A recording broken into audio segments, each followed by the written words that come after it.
Right, hello again. Welcome to week 6. All 15 of you, and the others who are hopefully watching at home. So I hope you enjoyed the Pong exercise. That was your first attempt at, actually making a game.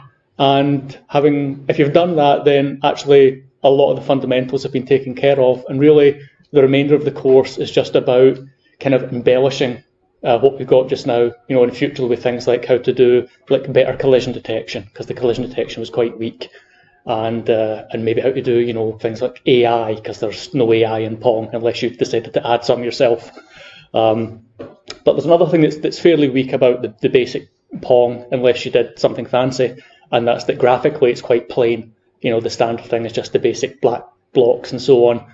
You did have the opportunity to do a bit more than that if it occurred to you by using what you know about Canvas, but even with that, it's still a graphically fairly simple game. Real games, of course, are fancier looking than that now, and have been for quite some time.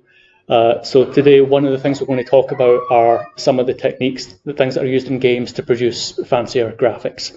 And the particular one of interest to us are sprites. How many of you know what I mean by sprites?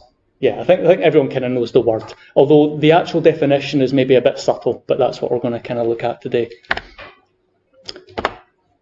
So thus far, we've just been drawing things using Canvas, using the primitives. So you can draw rectangles and arcs and curves and a few basic things, and that's fine as far as it goes, and you can do quite a lot with it, really. But the reality is that, a real game, the art is created ahead of time by the artists in a paint package or something.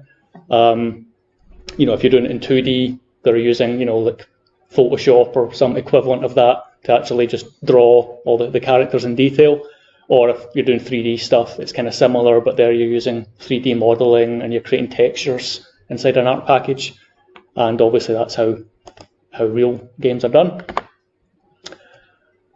So the equivalent of this in kind of early games hardware, especially in 2D, are what we call sprites. So as I say, the definition is a little bit subtle. Originally, sprites were often used to refer to a specific hardware facility that some consoles had. It was an ability to make them be able to quickly draw graphics to the screen in a way that, and kind of without having the processor to do all the logical copying work. So it was actually a kind of early form of GPU. You had like a sprite chip that knew how to draw graphics on the screen in a particularly fast way.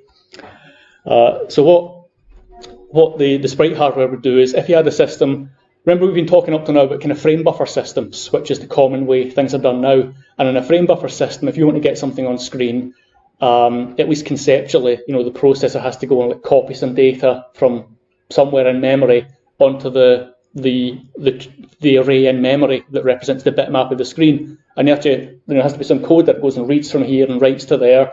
And in the olden days, that actually took a fair amount of time. And in fact, some systems, so not only could it be slow, but some systems didn't even have frame buffers, which meant you couldn't do it that way at all. So that's where sprites came in. What sprites allowed you to do would be, you could just say, I want to draw this graphic at a particular coordinate on the screen, please make it happen. And you didn't have to do any copying yourself. What would happen is that the sprite hardware would kind of, presumably would know where the raster beam was at any given point in time, and when it got to the XY coordinates that you had specified, it would start copying things out of your sprite memory onto the screen without you having to do any real work. So one example of a machine that did that was the Super Nintendo Entertainment System, the SNES as it was called. Some people familiar with the SNES? Yeah? Okay, good. This is the first thing I actually programmed professionally. I had to do one of these in my first job. So on the SNES, this is how graphics are done. It's not actually a bitmap system. You don't do it by plotting pixels on the screen. You do it by saying, I've got a bunch of sprites and this is where I want you to put them. And also there's a background system. So there's a way of specifying essentially like a grid of background tiles that again just kind of magically get put onto the screen for you.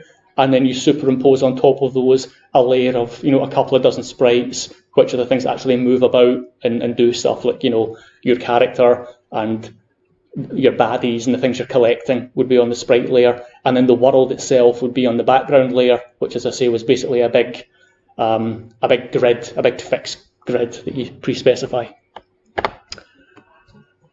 So that's the way things were done, and this was kind of a two-way street. The hardware was designed to support that kind of way of building images, and in part so that it could do platform games. Because a platform game, you've got a big, potentially scrolling background, with just kind of scenery on it, and then a foreground with, a dozen or so things actually jumping about and moving with kind of pixel level precision. Whereas the backgrounds weren't like, the backgrounds could scroll, but they were all kind of done in big kind of regular chunks. So the background pieces were all kind of, as I say, part of a grid. So that's what the hardware did. And as a result of that, those are the kind of games that people made, because you had to work within those constraints. You couldn't do totally arbitrary drawing. You had to work within this system. So here's just a video of some SNES games. My intention in showing this to you is just to let you kind of see if you can figure out which parts of what you're seeing are background images and which things are sprite layers being drawn on top. Usually it's fairly obvious. So you can see the characters here, the guy and the cat, they're sprites, but the background environment is, it looks like it's a single image, but actually this is built up of lots and lots of little either 8x8 or 16x16 pixel tiles, and the artists create the tiles and then they just get stitched together. That's why there's often so much repetition, because what happened is the same tile is being drawn over and over again in different parts of the grid. Classic one, Mario. Mario himself and these things that are kind of moving about and animating, they're sprites, but the background, the tubes here, and even the platforms and stuff, they're probably in the background layer, because you see they're very kind of grid-like. They exist in chunks that are always done at a fixed unit from each other. So they're in one of the back, and there are multiple background layers. In fact, there's the distant background that's got the clouds and stuff on it, and then you've got like the mid-layer secondary background that's got the platforms, and then you have the sprites that are sort of in front of all of it. Although you could actually do layering tricks as well, but in this case the sprites are kind of at the front.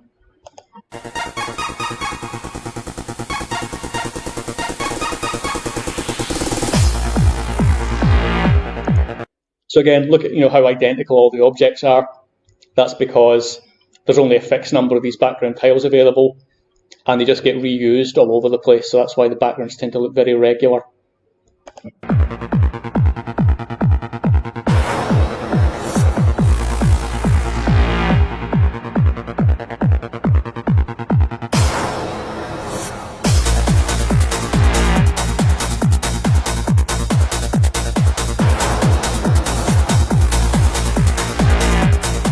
So this is a special one. This is not like the others. This is using a special thing called Mode 7 that allows you to do dynamic scaling and stuff of sprites, that allowed you to create something that looked a lot like a 3D effect on what was essentially a 2D system. So this is unusual. It's not like the other ones.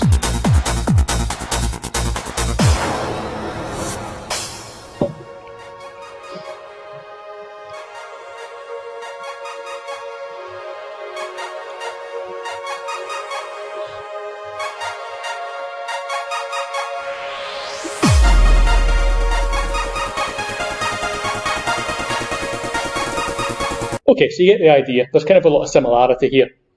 I won't show you all 10 minutes of it. That would be a waste of everyone's time. But that's what sprite systems tended to look like. But there's another approach that was actually more common on home computers, and that's called BLIT. So if you had a frame buffer system, and early home computers were more like that, they were pixel-based frame buffer systems. They wanted to have what looked like sprites as well, but they didn't have dedicated sprite hardware necessarily. So what they had to do, they would have to take the images that represented all your little characters and just copy them onto the screen, when needed. If you were doing that entirely with the CPU, as I said earlier, that could be quite slow. So they would sometimes have a thing that could speed that up, where they had a hardware chip called a blitter chip, or they had just some facilities built into the system that made it very fast to do these kind of copies.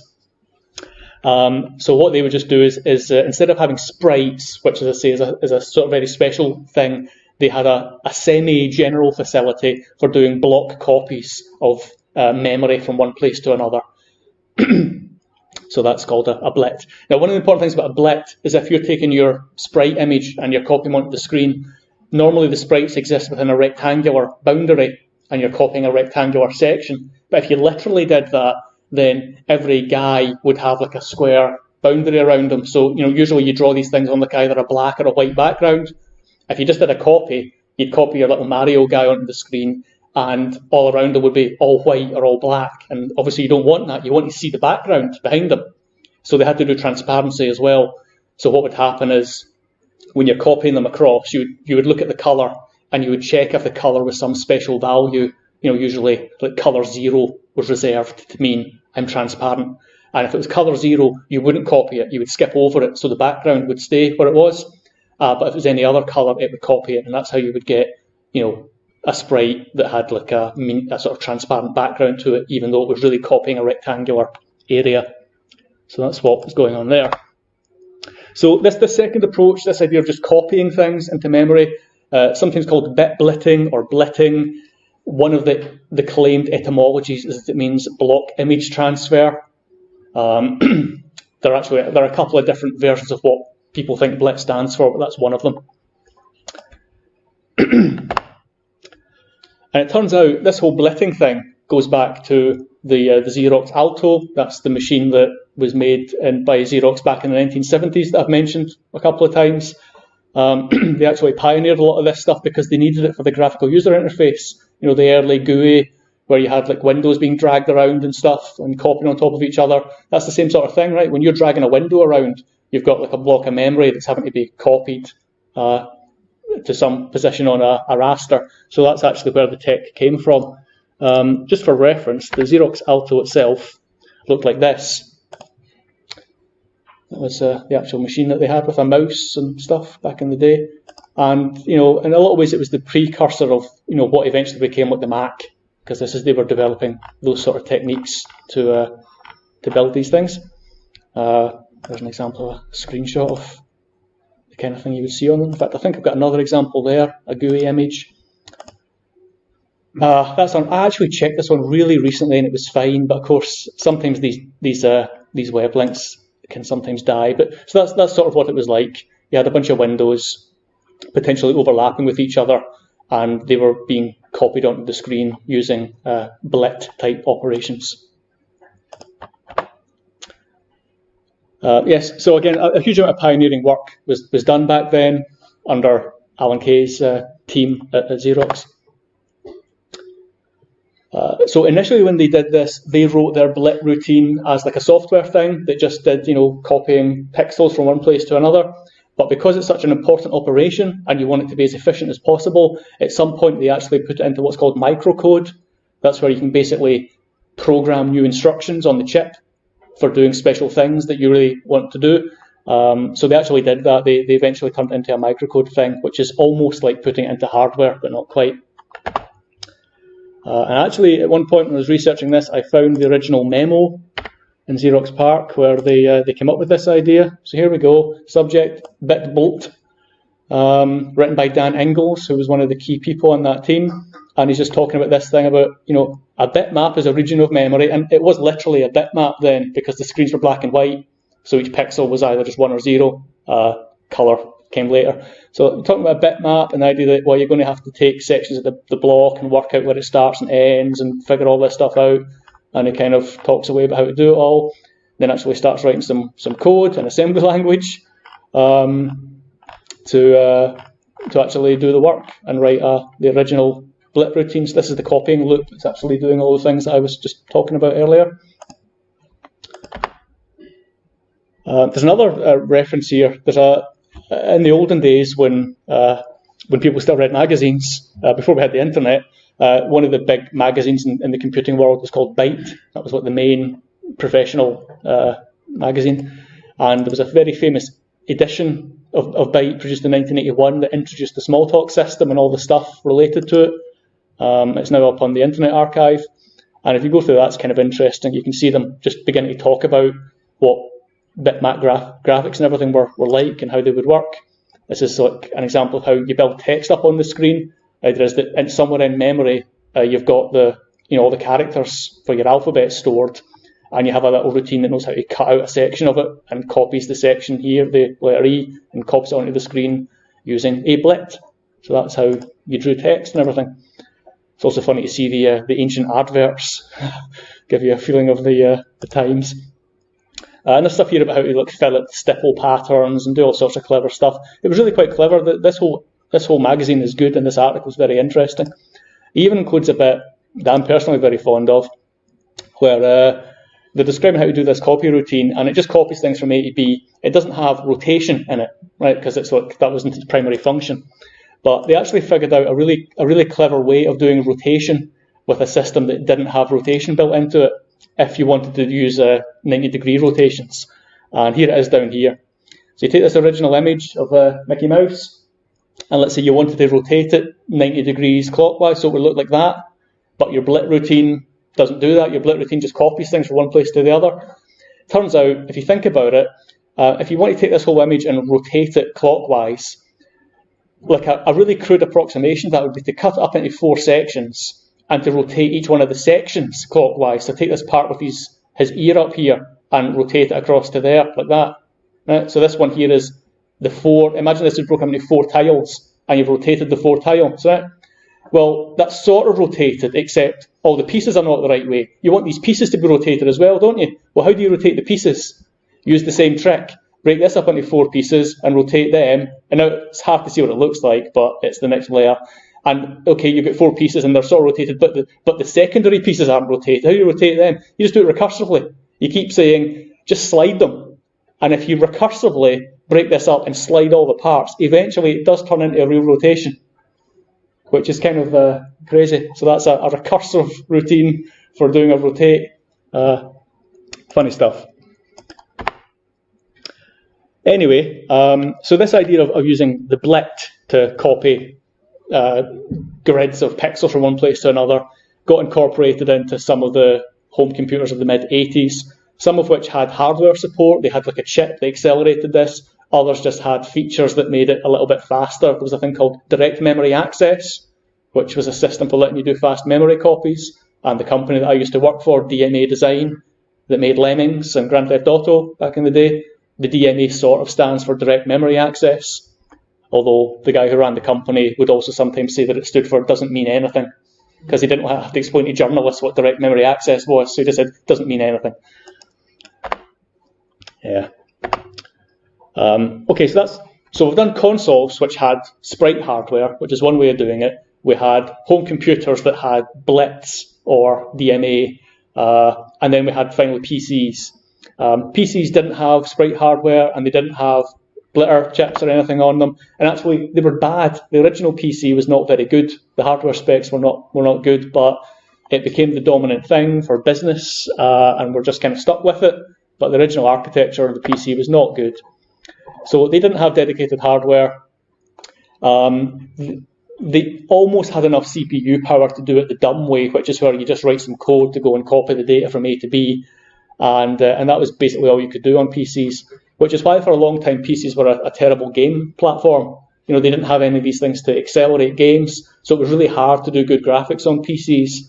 And one of the great clever things that John Carmack did back in the day when he was doing stuff like Wolfenstein was he figured out ways of doing graphics on PCs much more intelligently and quickly than people really thought was possible, and that's when it started to become possible to do games on PCs. But of course, that's the olden days. Nowadays we've got GPUs that they're not intended to be 2D graphics accelerators. GPUs are all about drawing 3D stuff, but if you have 3D stuff that's just like facing you flat on, it's kind of like 2D, and you have textures instead. So nowadays you draw 2 triangles with a texture on it, and that's the modern equivalent of the things that we used to do with sprites and blitz. But it's worth comparing sprites and blitz, these 2 important techniques. What I want you to remember is that the way the sprite worked is that the hardware would just recognize when you'd reached the coordinates on the screen where the sprite was supposed to be, and it would just sort of magically draw it directly without touching a frame buffer. Whereas with blitz, you did actually have to copy the data into a frame buffer, which would mean that anything that was underneath the sprite got deleted. So with blitz systems, once you'd blitted something, if you had to move it, you had to redraw the background underneath it, if you wanted to take it and move it there, you had to remember what was underneath it. So you had to store that or redraw it and then move it again. With sprites, you don't need to do that. With a sprite, you could just say, I want the sprite to be here. On the next frame, I want it to be here. And because it was never in the frame buffer to begin with, you could just move it kind of automatically. So splits are a destructive operation that erase the thing that's underneath. And this used to matter because in the olden days before double buffering, some games would work by only having one screen buffer, and they would just make changes to it from one frame to the next. So you would just work out what was different, because the backgrounds were often static. So if the backgrounds were static, the way you drew the next frame was you just identified the things that were moving, and you kind of redrew the background underneath them, and then you moved them and you drew them somewhere else. So that's the way it used to work. But this is kind of horrible. If you actually try and do this, if you try and write a game so that every frame, it just works out what changed from the previous frame, and it just has to kind of erase the things that aren't there anymore and redraw new ones and redraw the background underneath things that used to be there, it actually becomes very complicated and tedious. But it was done because there wasn't enough time for the processor to draw the whole frame from scratch all the time. But nowadays there is. Okay, nowadays we use double buffering, and every frame you just start from like a blank piece of paper basically, and you just draw the whole thing. Nevertheless, the blitting system, this destructive copying thing, was very popular, and is how a lot of things were done for a long time. The sprite system in some ways was preferable because it was faster, but it had limitations. The thing about sprites is that the hardware, because the hardware was drawing the sprite for you, it turned out there were limits on how many of them there could be. Maybe you could only have 16 or 32 sprites in total. And also these sprites would be on top of a background, and the background had to exist within a totally fixed space grid of tiles, which, as I say, that's why you had these like really repetitive looking backgrounds, because they were all just made from tiles. So sprites were faster but had restrictions. Okay, so that's kind of the ancient stuff. If you look at modern systems like web browsers, obviously web browsers have got things in them that allow them to render all sorts of graphics formats, bitmaps, GIFs, JPEGs, PNGs, all these things. And luckily the Canvas API can take advantage of that, and it can bring in images that you've loaded into the browser's universe and just drop them inside canvases, which is what we're going to do. And it turns out there's a thing for doing this called draw image, which I've mentioned in the past, but I've not really allowed you to use it yet. But we're going to use it today. And here it is. So here's the draw image API.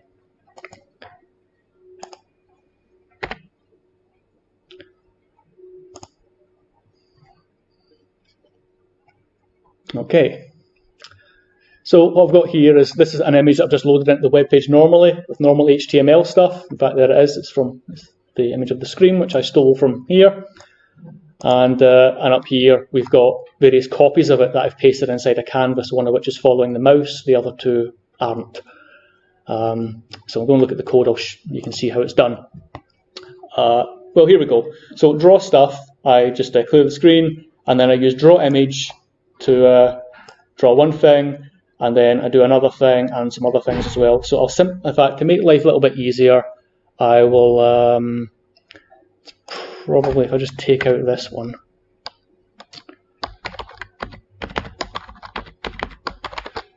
Right, take out this one. I'll just start from the basics.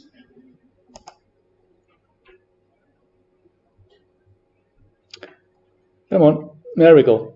Right, so I've got one image here.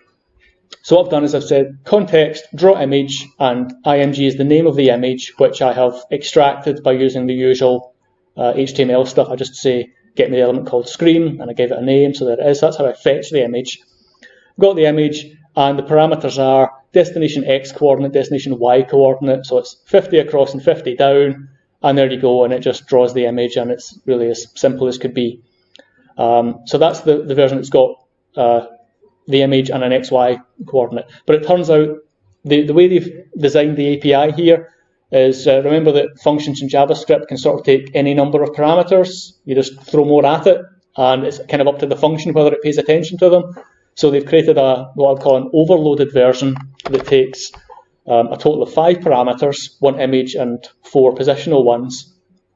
And it does a slightly different thing. If I just, let's say, eliminate this one for just now. So we're drawing at a different coordinate here. We're going to draw 300 across and 50 down, but also we're going to specify the width and height. So what this means is, instead of it just using the original width and height from the raw image, it allows you to specify your own. So that's why I've been able to create this kind of shrunken version. And in fact, I've changed the aspect ratio, right? I've made it, it's too skinny because I've made the width disproportionately narrower than the height. So that's what that one does. And then there's a final one, which is what the mouse one indicates, which is rather strange and has got 9 parameters. And this is the one that I've attached to the mouse event just so I can show you it dynamically. Yeah, this one follows around the mouse. And you'll see that this one, not only have I reduced the size of the image, I've cropped it as well. You know, I'm not showing the whole image. The first two, I was showing you the whole image. One of them was squishing it a little bit, but this one is only showing you a subset of the image. So what's actually happening here is the parameters are as follows. You specify the image, and then you say where you want it to come from. So the XY positions that you're starting from, and then the destination coordinates around here. So what it's doing is you're specifying a rectangular cutout of the original image. You're not drawing the whole image, you're drawing some portion of it. So you're cutting out that portion from source X, source Y, whatever that might be. In this case, 80 across 100 down. So if you look on the image, it's 80 across 100 down from there or something. You specify the width and the height, and then you copy it to wherever you're putting it. In this case, I've used X and Y, so it goes to the mouse position. Okay? So the thing is, we've got one function called drawImage that you can call in 3 different ways with 3 different sets of parameters. And I think rather annoyingly, the meaning of the parameters changes. Like for the first 2 versions, the parameters starts with destination X and destination Y, but with this one down here, it doesn't. The destinations move down to a totally different position, which I think is kind of ugly. I wish they had done this differently, but they did it the way they did it, and that's what you need to know. But the effect is what we want. The point is that you can draw an arbitrary subset of an original image, and you can place it anywhere you want on the screen and at any scale. Like if I decided I wanted to cut out a longer section of it or something like that, and I'll make it proportionately longer so that it doesn't fuck up the aspect ratio. Once it eventually resets, we'll see that we should get a bigger chunk. Right? So we can control which part of the image we want, what size, and that's not bad. That's basically what you would wish to have. I don't quite like the way they've done the parameters. What I would have done is I would have, instead of having 3 versions of drawImage, the third of which is very strange and doesn't have the same parameter ordering, I would have called the third one something else like drawSubImage that makes it obvious that it's doing a slightly different thing, and that way it would have been clearer. And of course, you can fix this yourself. You can create one called drawSubImage and just make it call the other one. You can, write your own functions to let you clean up other people's APIs. So just to give you an idea of how it works in the general case, which is what we care about, you've got a source image that you've acquired somewhere, and you specify these X and Y coordinates that you want to start from, the width and height that you want to cut out of it, and then you say on the canvas where you want that to go, so the destination position and the destination height and width. So you can control just about everything here. You can control where you're taking it from, where you're putting it, what size you want it to be. There's one thing that you can't control here that you might want to control in a game. Anyone think what it is? Rotation. Rotation, right. So it doesn't have rotation. Is that a problem? Or is there something we can do about that? Can we fix this rotation problem? Throw in a cursor thing? Well, okay, that's mental, but good. No, you don't use the crazy recursive system from the Byte magazine. Use like reverse, like negative. I think if you're saying what I think you're saying, then yes, use the same trick as we used previously. You use the context rotation things, right? So you can take these images and remember previously when we drew the smiley, you had your smiley and that was fine, and then we wrapped a function around it that allowed you to move and rotate the smiley. You can do the same thing with this. You can do draw image, but you can also wrap it with something that kind of translates it to the origin, rotates it and translates it back. So it turns out by doing a little bit of wrapping, you can add the ability to add rotation to this to the draw image thing, and you just use the same trick as we did for the smiley. Okay, so that's it. Basically, remember that context stuff is you setting up a matrix, and the matrix is doing the rotation and the translation. So it turns out you can fairly easily take this routine and turn it into one that can also do rotations, which is cute. There's another thing we have to worry about, and that's asynchronous loading.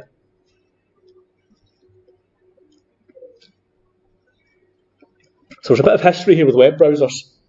Back in the early days of the web, in the early 90s, the way browsers would work is when they read in your HTML, they would just kind of go down it like top to bottom. So if there was like a heading, they would draw the heading, paragraph, draw the paragraph.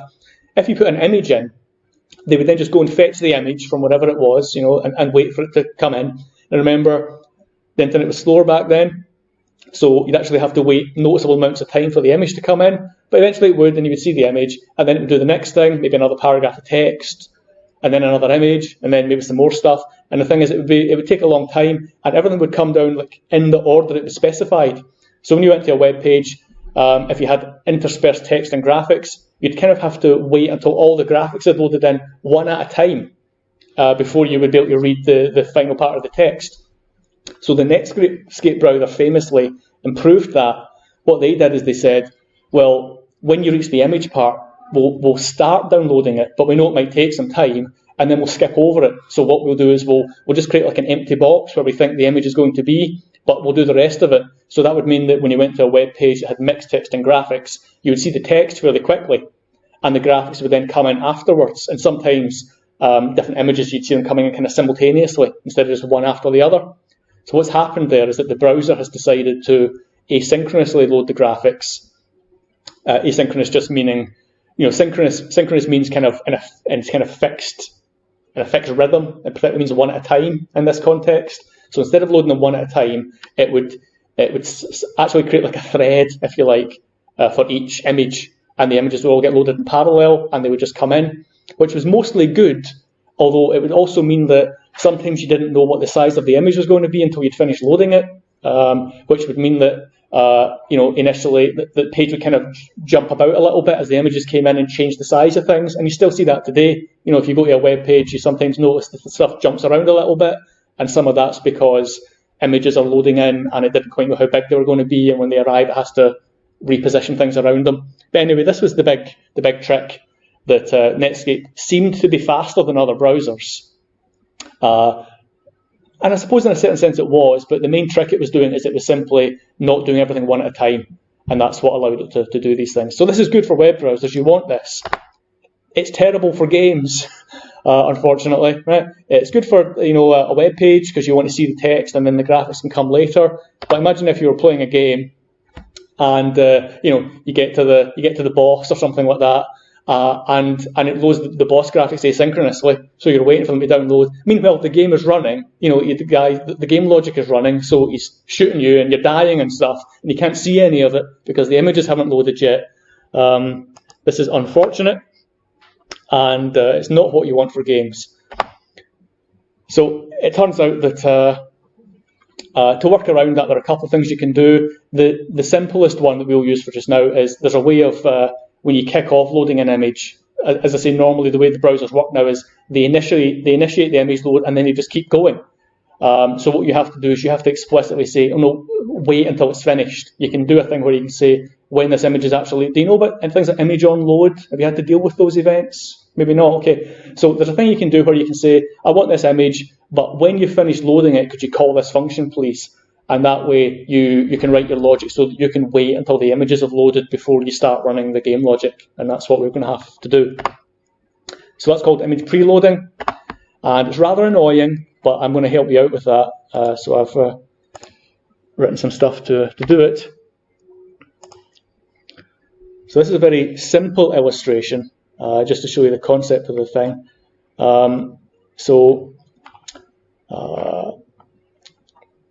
So previously, when we've embedded images, when I had the screen was an embedded image on the web page.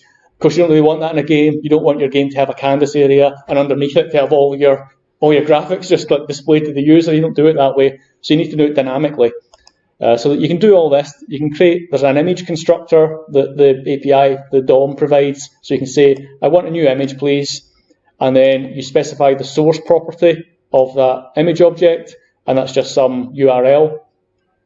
If you maybe don't know, so PlaceKitten, by the way, is a little site that provides you with placeholder images of cats.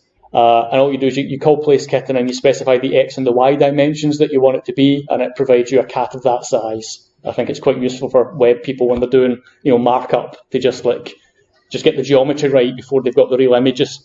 So that's what you do. So what happens here is that when you specify the source property of an image, what you're doing is you're telling the browser to start loading this graphic, but it'll load it asynchronously, so it'll load it in the background.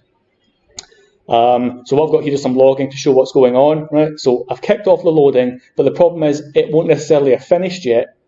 And what happens is I get down here and I get to the point where I say draw image, but the problem is the image might not have loaded, in which case this might not work. Now, whether it actually works or not depends kind of on timings and stuff, so it's a bit random, but usually this won't work because there hasn't been enough time for the image to load, so we won't see anything. And I'll show you that in a minute when I run it. So what we have to do to make it actually work is instead we do the same thing where we say we want an image, but we have to set up this onLoad handler. So this is a function that we add where we wait until the browser has told you that the image actually loaded, and then you only draw it after it's loaded. So this is me waiting until it's loaded to draw a cat down at 200, 200. So that's the 200, 200 is the center screen in here, and 1010 is up here, right? So in theory, what I'm doing here is I should be drawing two images, a little one up here and another one at the middle. But my claim is that the first one might not actually work because of the asynchronous problem. So if I actually try running it, and I can maybe switch the console on as well, which might make it easier to see what's happening. Okay, I'll minimize that just now because it just gets in the way a little bit too much. Anyway, enough talking. Let's try running it. So I cannot guarantee the results here, but the most likely thing is that my attempt to draw the little one up here at 1010 probably won't work, but the second one hopefully should.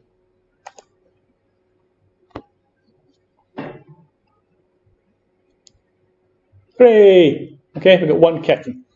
And if I go and look at the console, you'll sort of see what happened.